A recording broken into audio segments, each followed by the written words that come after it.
Suatu hari, saat kota Madinah dalam suasana aman dan tenang, terlihat dari tempat ketinggian di pinggir kota debu tebal yang mengepul ke udara. Debu itu semakin meninggi, bergumpal-gumpal hingga hampir menutup angkasa. Angin yang bertiup menyebabkan gumpalan debu dari butiran-butiran pasir Sahara yang lembut terbang menghampiri pintu-pintu rumah di Madinah dan berhembus dengan kuat di jalan-jalan. Orang-orang mengira ada badai yang menyapu dan menerbangkan pasir. Namun, kemudian dari balik tirai debu itu, mereka mendengar kabar tentang kedatangan kafilah besar yang panjang. Tak lama kemudian, 700 kendaraan yang syarat dengan muatannya memenuhi jalan-jalan dan mengguncang Madinah. Orang-orang saling memanggil dan mengajak sesamanya untuk menyaksikan keramaian ini, serta turut bergembira atas kedatangan harta dan rezeki yang dibawa kafilah itu. Ummul Mukminin Aisyah, ketika mendengar suara hiruk-pikuk kafilah yang bergerak maju itu, bertanya, apakah yang terjadi di kota Madinah? Ada yang menjawab, kafilah Abdurrahman bin Auf baru datang dari Syam membawa barang-barang dagangannya. Jadi, kafilah itu yang telah menyebabkan semua guncangan ini? Tanya Ummul Mukminin. Benar, wahai Ummul Mukminin. Jumlahnya 700 kendaraan. Ummul Mukminin menggeleng-gelengkan kepala. Pandangannya menerawang jauh seolah-olah sedang mengingat-ingat peristiwa yang pernah dilihat atau ucapan yang pernah didengarnya. Kemudian ia berkata, aku pernah mendengar Rasulullah bersabda, aku melihat Abdurrahman bin Auf masuk surga dengan merangkak. Abdurrahman bin Auf akan masuk surga dengan merangkak? Mengapa ia tidak memasukinya dengan melompat atau berlari-lari kecil bersama angkatan pertama para sahabat Rasulullah? Sebagian sahabat menyampaikan cerita Aisyah kepadanya, maka ia pun teringat telah mendengarkan hadits ini dari Nabi lebih dari satu kali dan dengan redaksi yang berbeda-beda. Sebelum tali-tali pengikat perniagaannya dilepas, Abdurrahman melangkahkan kakinya ke rumah Aisyah lalu berkata kepadanya, engkau telah mengingatkanku suatu hadits yang tidak pernah kulupakan. Maka saksikanlah bahwa kafilah ini dengan semua muatannya beserta kendaraan dan perlengkapannya, aku persembahkan di jalan Allah Azza wa Jalla, tambahnya. Seluruh muatan 700 kendaraan itu dibagikan kepada semua penduduk Madinah dan sekitarnya sebagai perbuatan baik yang agung. Peristiwa yang satu ini saja sudah cukup untuk mengukir sebuah gambaran yang sempurna tentang kehidupan sahabat Rasulullah, Abdurrahman bin Auf. Dialah saudagar yang sukses, lebih sukses daripada kesuksesan yang pernah ada. Dia merupakan orang kaya dengan kekayaan yang melimpah ruah. Dia adalah seorang mukmin bijaksana yang tidak ingin bagian dari keuntungan agamanya hilang begitu saja dan tidak sudi kekayaannya membuat dirinya tertinggal dari kafilah iman dan pahala surga. Untuk itu, ia mendermakan harta kekayaannya dengan kemurahan hati dan kesadaran nurani. Kapan dan bagaimana proses keislaman orang besar ini? Ia masuk Islam sejak fajar menyingsing. Ia telah memasukinya pada permulaan dakwah, yakni sebelum Rasulullah memasuki Darul Arkam dan menjadikannya sebagai tempat pertemuan dengan para sahabatnya yang beriman. Dia adalah salah seorang dari 8 orang yang lebih awal masuk Islam. Abu Bakar datang kepadanya menyampaikan Islam, termasuk kepada Utsman bin Affan, Az-Zubair bin Al-Awwam, Talhah bin Ubaidullah, dan Sa'ad bin Abu Waqqash. Tidak ada persoalan yang tertutup bagi mereka, dan tiada keraguan yang menjadi penghalang. Bahkan mereka segera pergi bersama Abu Bakar As-Siddiq menemui Rasulullah untuk menyatakan bayat dan memikul bendera Islam. Sejak menganut Islam hingga berpulang ke rahmatullah pada usia 75 tahun, Abdurrahman bin Auf selalu menjadi teladan yang cemerlang sebagai seorang mukmin yang besar. Hal ini menyebabkan Nabi memasukkannya dalam 10 orang yang telah diberi kabar gembira sebagai ahli surga. Umar mengangkatnya sebagai anggota majelis syura yang terdiri dari 6 orang, yang merupakan calon khalifah yang akan dipilih sebagai penggantinya. Kala itu, Umar berpesan Rasulullah wafat dalam keadaan ridha kepada mereka. Cepatnya Abdurrahman masuk Islam telah menyebabkan dirinya harus mengalami penganiayaan dan penindasan dari Quraisy. Ketika Nabi memerintahkan para sahabatnya hijrah ke Habasyah, Abdurrahman bin Auf pun ikut berhijrah. Ia kemudian kembali lagi ke Mekkah, lalu hijrah untuk kali kedua ke Habasyah, dan selanjutnya hijrah ke Madinah. Ia ikut bertempur di Perang Badar, Uhud, dan peperangan-peperangan lainnya. Keuntungannya dalam perniagaan sangat besar hingga mencapai batas yang membuat dirinya sendiri merasa takjub dan heran. Sehingga ia berkata, sungguh, aku melihat diriku ini, seandainya mengangkat batu, niscaya kutemukan emas dan perak di bawahnya. Perniagaan bagi Abdurrahman bin Auf bukanlah jenis perdagangan yang tercela maupun monopoli. Bahkan, ia sendiri bukanlah orang yang loba untuk mengumpulkan harta atas dorongan agar menjadi orang kaya. Bukan itu tujuannya, melainkan suatu amal dan kewajiban yang keberhasilannya akan menambah kedekatan jiwa kepada Allah dan berkorban di jalannya. Abdurrahman bin Auf seorang yang kuat emosi jiwanya, di mana ia menemukan kepuasan emosinya itu dalam amal yang mulia dimanapun berada. Apabila ia tidak sedang syalat di masjid dan tidak sedang berjihad dalam peperangan, ia pasti sedang mengurus perniagaannya yang berkembang pesat sehingga kafilah-kafilahnya dari Mesir dan Syria membawa ke Madinah barang-barang muatan yang dapat memenuhi kebutuhan seluruh jazirah Arab, baik pakaian maupun makanan. Yang menunjukkan bahwa ia seorang yang kuat emosi jiwanya adalah ketika kaum muslimin hijrah ke Madinah. Rasulullah pada waktu itu menerapkan aturan untuk mempersaudarakan dua orang sahabat. Salah seorang dari muhajirin warga Mekkah dan yang lain dari Ansyar penduduk Madinah. Persaudaraan ini berjalan dengan sempurna hingga membuat hati terpesona. Orang-orang Ansyar yang merupakan penduduk asli Madinah membagi seluruh kekayaan miliknya menjadi dua dengan saudaranya dari kalangan muhajirin. Bahkan istri pun direlakan. Apabila ia beristri dua, ia pun rela menceraikan satu untuk diperistri saudaranya. Ketika itu Rasul yang mulia mempersaudarakan antara Abdurrahman bin Auf dengan Sa'ad bin Rabi. Marilah kita dengarkan sahabat yang mulia, Anas bin Malik, mengisahkan kepada kita apa yang terjadi. Sa'ad berkata kepada Abdurrahman, "Saudaraku, aku adalah penduduk Madinah yang paling banyak harta. Silakan pilih separuh hartaku dan ambillah. Aku juga mempunyai dua istri. Perhatikan yang lebih menarik hatimu dan aku akan menceraikannya, sehingga engkau dapat memperistri dirinya." Abdurrahman bin Auf menjawab, "Semoga Allah memberkahi dirimu dalam istri dan hartamu. Tunjukkanlah letak pasar kepadaku." Abdurrahman pergi ke pasar. Ia berjual beli di sana dan mendapatkan keuntungan. Kehidupan Abdurrahman bin Auf di Madinah, baik semasa Rasulullah maupun sepeninggal beliau, selalu ditunaikan dengan sempurna untuk memenuhi hak din ini dan beramal di dunia. Perniagaannya sukses dan menguntungkan. Seperti diungkapkannya sendiri, bahwa seandainya ia mengangkat batu dari tempatnya, ia pasti mendapatkan emas dan perak di bawahnya. Salah satu faktor yang membuat perniagaannya berhasil dan mendapatkan berkah adalah karena ia sangat selektif untuk berniaga yang halal dan benar-benar menjauhkan diri dari segala bentuk jual beli yang haram, bahkan yang syubhat. Selain itu, faktor yang menambah kejayaan dan keberkahan Abdurrahman bin Auf adalah labanya yang bukan hanya untuk dirinya sendiri, melainkan di dalamnya terdapat bagian Allah yang ia penuhi dengan baik. Ia menggunakan hartanya untuk memperkokoh hubungan kekeluargaan dan mengeratkan tali persaudaraan, serta menyediakan perlengkapan yang diperlukan tentara Islam.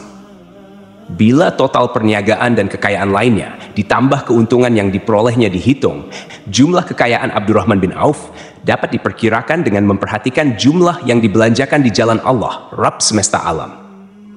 Suatu hari ia mendengar Rasulullah bersabda, "Wahai Ibnu Auf, engkau termasuk golongan orang kaya dan engkau akan masuk surga dengan merangkak.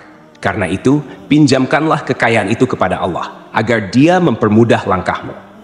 Sejak mendengar nasihat Rasulullah ini dan menyediakan bagi Allah pinjaman yang baik, Allah justru semakin melipat gandakan kekayaannya hingga berlimpah. Suatu hari ia menjual tanah seharga 40.000 dinar. Kemudian uang itu dibagi-bagikan semua untuk keluarganya dari Bani Zuhrah, untuk para istri Nabi, dan untuk kaum muslimin yang miskin. Pada kesempatan lain, ia menyerahkan 500 ekor kuda untuk perlengkapan tentara Islam. Pada hari lain, ia menyerahkan 1.500 kendaraan. Menjelang wafat, ia mewasiatkan 50.000 dinar untuk diinfakkan di jalan Allah. Ia juga berwasiat bagi setiap orang yang ikut perang Badar dan masih hidup, masing-masing mendapatkan 400 dinar. Hingga Utsman bin Affan juga mengambil bagian dari wasiat itu, meskipun termasuk orang kaya. Ia berkata, "Harta Abdurrahman bin Auf halal lagi bersih, dan memakan harta itu membawa keselamatan dan keberkahan." Ibnu Auf adalah seorang yang mengendalikan hartanya, bukan dikendalikan oleh hartanya. Sebagai buktinya, ia tidak mau celaka dengan mengumpulkannya dan tidak menyimpannya. Bahkan ia mengumpulkannya dengan tetap merendahkan hati dan dari jalan yang halal. Kemudian harta itu tidak ia nikmati untuk kepentingan sendiri, melainkan untuk dinikmati bersama keluarga, kerabat, rekan-rekan, dan masyarakat seluruhnya. Karena begitu luas pemberian serta bantuannya, ada yang mengatakan seluruh penduduk Madinah berserikat dengan Abdurrahman bin Auf pada hartanya. Sepertiga dipinjamkannya kepada mereka, sepertiga lagi dipergunakannya untuk membayar utang-utang mereka, dan sepertiga sisanya dibagi-bagikannya kepada mereka. Harta kekayaan ini tidak akan pernah membuat kegaan dan kesenangan pada dirinya selama ia belum menemukan jalan untuk membela agama dan membantu rekan-rekannya. Adapun untuk selain itu, ia selalu merasa khawatir terhadap kekayaannya. Suatu hari dihidangkan kepadanya makanan untuk berbuka, karena waktu itu ia sedang berpuasa.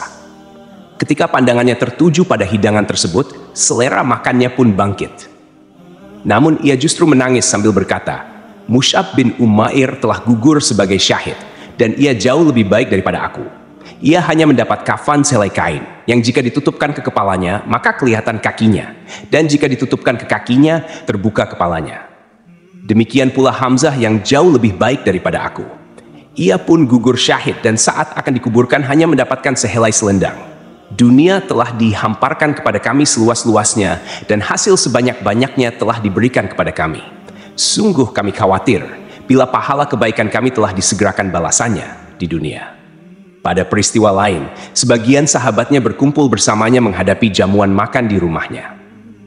Tak lahat Senin sebelum berpulang di hadapan mereka, Abdurrahman menangis sehingga rekan-rekannya bertanya, "Apa yang buatmu menangis, wahai Abu Muhammad?" Abdurrahman bin Auf pun menjawab, Rasulullah telah wafat dan semasa hidupnya beliau beserta keluarganya tidak pernah merasakan kenyang makan roti gandum. Apa harapan kita apabila dipanjangkan usia tetapi tidak menambah kebaikan bagi kita?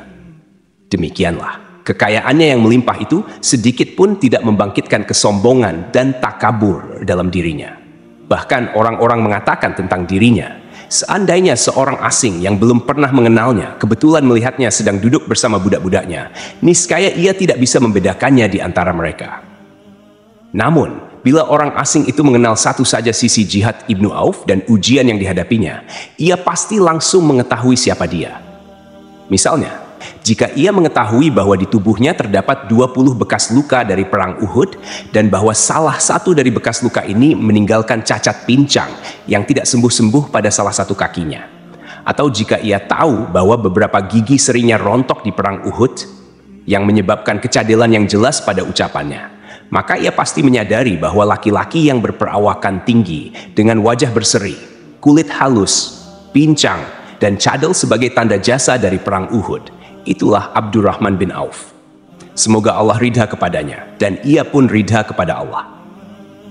Kita sudah terbiasa memperhatikan tabiat manusia, bahwa harta kekayaan biasanya menyebabkan seseorang suka berkuasa. Artinya, orang-orang kaya seringkali ingin memiliki pengaruh untuk melindungi kekayaan mereka, melipat gandakan pengaruh itu, memuaskan nafsu, serta demi kebanggaan dan kepuasan pribadi. Semua ini merupakan sifat yang biasanya dibangkitkan oleh kekayaan. Namun, bila kita melihat Abdurrahman bin Auf dengan kekayaannya yang melimpah, kita akan menemukan manusia ajaib yang sanggup menguasai watak dasar manusia dalam hal ini dan melangkahinya menuju puncak ketinggian yang istimewa.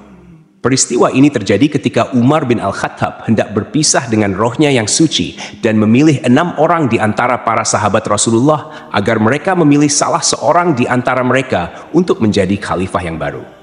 Pada saat itu, Semeri menunjuk ke Ibnu Auf. Bahkan sebagian sahabat menegaskan bahwa dialah orang yang lebih berhak menjadi khalifah di antara 6 orang itu. Namun ia menjawab, "Demi Allah, seandainya diambilkan pisau lalu ditaruh ke atas leherku, kemudian kalian menusukkannya sampai tembus, itu lebih aku sukai daripada menerima jabatan tersebut."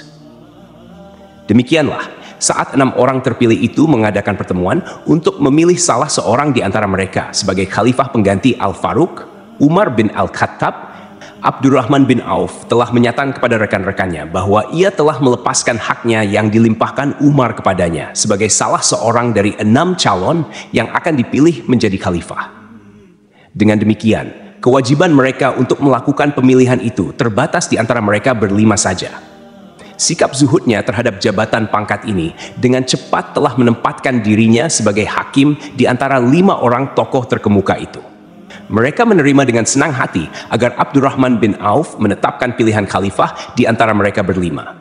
Ali bin Abi Thalib mengatakan, Aku pernah mendengar Rasulullah menyifatimu bahwa engkau adalah orang yang dipercaya oleh penduduk langit dan dipercaya pula oleh penduduk bumi. Ibnu Auf akhirnya memilih Utsman bin Affan untuk jabatan khalifah, dan yang lain pun menyetujui pilihannya. Itulah hakikat seorang laki-laki yang kaya raya dalam Islam. Apakah Anda telah memperhatikan bagaimana Islam telah mengangkat dirinya jauh di atas kekayaan dengan segala godaan dan penyesatannya itu? Dan bagaimana ia menempa kepribadiannya dengan sebaik-baiknya.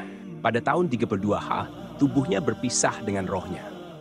Ummul Mukminin Aisyah ingin memberinya kemuliaan khusus yang tidak diberikannya kepada orang lain, dengan memberikan usulan kepadanya ketika ia masih terbaring di ranjang menuju kematian, agar bersedia dikuburkan di pekarangan rumahnya, berdekatan dengan Rasulullah, Abu Bakar, dan Umar. Namun, ia memang seorang Muslim yang telah dididik Islam dengan sebaik-baiknya, sehingga merasa malu bila dirinya diangkat dan disandingkan dalam kedudukan tersebut. Selain itu, ia telah membuat janji dan ikrar yang kuat dengan Utsman bin Maz'un, yakni jika salah seorang di antara mereka meninggal sesudah yang lain, hendaklah ia dikuburkan di dekat sahabatnya itu. Saat rohnya bersiap-siap memulai perjalanannya yang baru, air matanya meleleh, sedangkan lidahnya bergerak-gerak mengucapkan kata-kata, "Aku khawatir dipisahkan dari sahabat-sahabatku karena kekayaanku yang melimpah ruah." Namun, ketenangan dari Allah segera menyelimutinya, lalu senyuman tipis menghiasi wajahnya, disebabkan sukacita yang memberi cahaya dan kebahagiaan yang menenteramkan jiwa. Ia memasang telinganya untuk menangkap sesuatu, seolah-olah ada suara yang lembut merdu yang datang mendekat. Ia sedang mengenang kebenaran sabda Rasulullah yang pernah beliau ucapkan, Abdurrahman bin Auf di dalam surga. Ia mungkin juga sedang mendengarkan janji Allah dalam kitabnya. Orang yang menginfakkan hartanya di jalan Allah, kemudian tidak mengiringi apa yang diinfakkan itu dengan menyebut-nyebutnya dan menyakiti perasaan penerima. Mereka memperoleh pahala di sisi Rabb mereka. Tidak ada rasa takut pada mereka, dan mereka tidak bersedih hati.